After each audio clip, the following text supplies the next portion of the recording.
میں خطاب کے لیے دعوت دے رہا ہوں مجاہد اہل سنت، فخر اہل سنت حضرت علامہ مولانا مفتی محمد سعید رضوی صاحب۔ آپ سمندری آپ تشریف لائیں گے اور مناسب وقت میں اپنے خیالات کا اظہار فرمائیں گے۔ میرے پاس علماء کرام کی طویل لسٹ ہے، تو میں انشاءاللہ جیسا کہ آپ حضرات سے وعدہ کیا ہوا ہے، اشتہار پر بھی یہی ہے کہ 11 بجے انشاءاللہ ہم نے پروگرام کلوز کرنا ہے، تو انشاءاللہ 11 بجے کلوز کرنے کی پوری کوشش کریں گے انشاءاللہ۔ الحمدللہ رب العالمین والعاقبۃ للمتقین والصلاة والسلام علی سید الانبیاء والمرسلین وعلی آلہ واصحابہ اجمعین، اما بعد فاعوذ باللہ من الشیطان الرجیم، بسم اللہ الرحمن الرحیم۔ کونوا ربانیین بما کنتم تعلمون الکتاب وبما کنتم تدرسون، صدق اللہ العظیم۔ درود پاک پڑھ لیجیے۔ الصلاۃ والسلام علیکہ یا سیدی یا رسول اللہ وعلی آلک واصحابک یا سیدی یا حبیب اللہ۔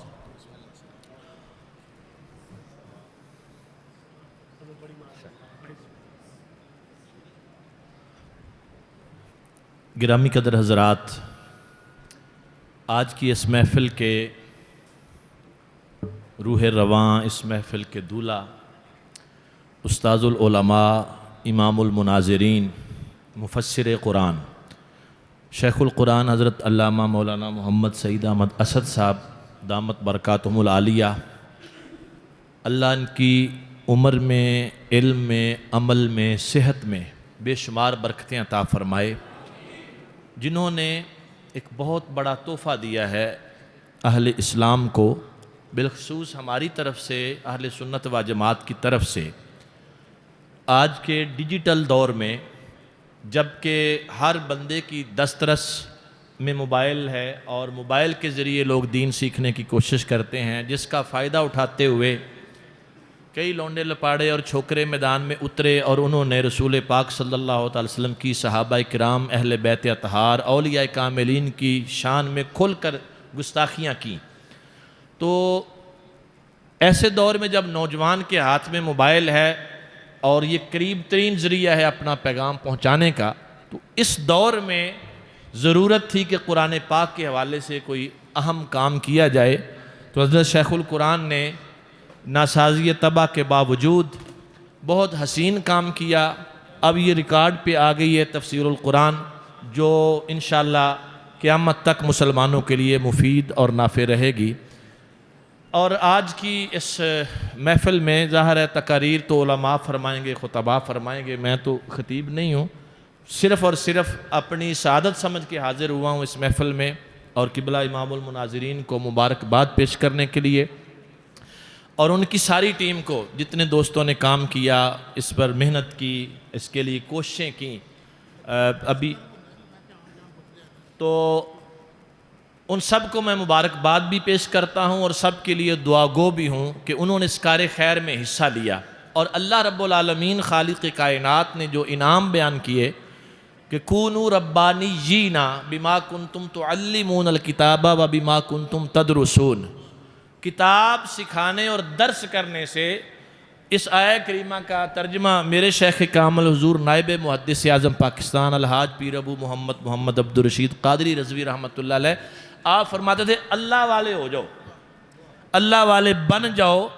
کہ تم کتاب پڑھاتے سکھاتے ہو اور اس کا درس کرتے ہو، اور آپ نے یہی کیا۔ اور ابھی سلطانی صاحب نے جس طرف اشارہ کیا، سیدی اعلیٰ حضرت عظیم البرکت نے کنز العمال کے حوالے سے ایک روایت نقل فرمائی ہے کہ اذا قرأ الرجل القرآن، کہ جب بندہ قرآن پڑھے، واحتشا من احادیث رسول اللہ صلی اللہ علیہ وسلم، اور حضور کی احادیث بھی پڑھے اور طبیعت بھی اچھی، سلیقہ مند اور سلجھی ہوئی رکھتا ہو،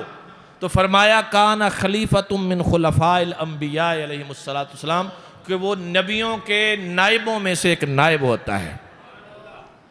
اب ولایت کے معیار چونکہ بدل گئے ہیں ہمارے دور میں، جس بندے کی 6 مہینے نائی سے ملاقات نہ ہو، ہم اس کو ولی اللہ سمجھ لیتے ہیں،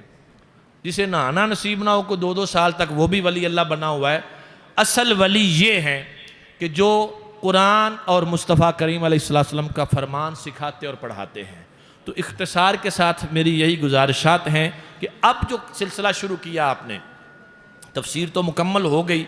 اب جو دعوت و ارشاد کورس کا جس کا آغاز کیا گیا ہے، جتنے لوگ اس سے استفادہ کر سکتے ہیں ان کو کرنا چاہیے، جو یہاں آ سکتے ہیں، اور اس کا